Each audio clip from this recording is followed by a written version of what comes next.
రామారావు చనిపోయి 25 సంవత్సరాలు అయింది.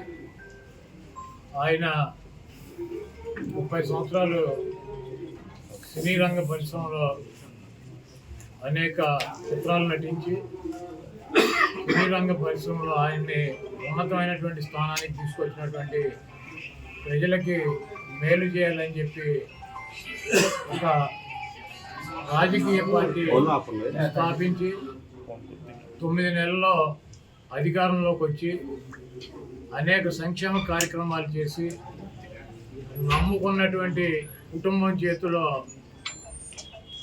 మోసపోయి అధికార దాహంతో ఒక దుర్మార్గుడి చేతిలో వంచనకి గురయ్యి పార్టీని ముఖ్యమంత్రి పదవిని కోల్పోయి మనోవేదనతో చనిపోయి ఈ రోజుకి 28 సంవత్సరాలు అయింది.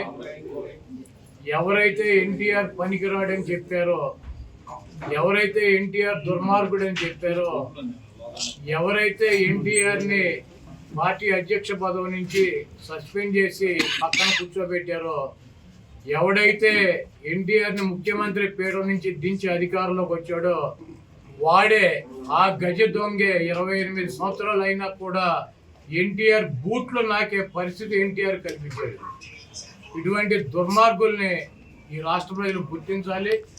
బతుకున్నప్పుడేమో దుర్మార్గుడు అని చెప్పి, ఆయన ముఖ్యమంత్రిగా పార్టీ నాయకుడిగా పనికిరాడని చెప్పి, ఈరోజు సిగ్గు శరము లేకుండా ఎవరైతే ఆయన్ని దించారో అదే కుటుంబ సభ్యులు, అదే వ్యక్తి ఎన్టీ రామారావు గ్రామానికి వచ్చి విగ్రహాలకు దండేయటం, ఎన్టీ రామారావుకి వర్ధంతి చేస్తానని చెప్పటం, ఇటువంటి దుర్మార్గపు ఆలోచనలో పదవి కోసం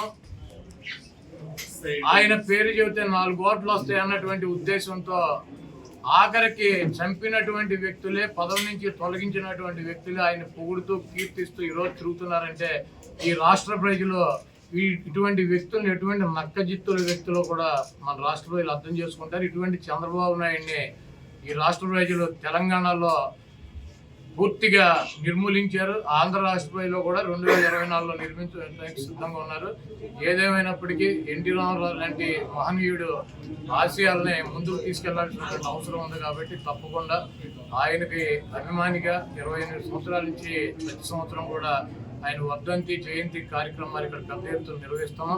ఇక ముందు కూడా నిర్వహిస్తాం. ఇటువంటి గుంటనక్కల్ని ఈ రాష్ట్ర ప్రజలు నమ్మొద్దని చెప్పి వారిని తుదముట్టించాలని చెప్పి కోరుతున్నాం.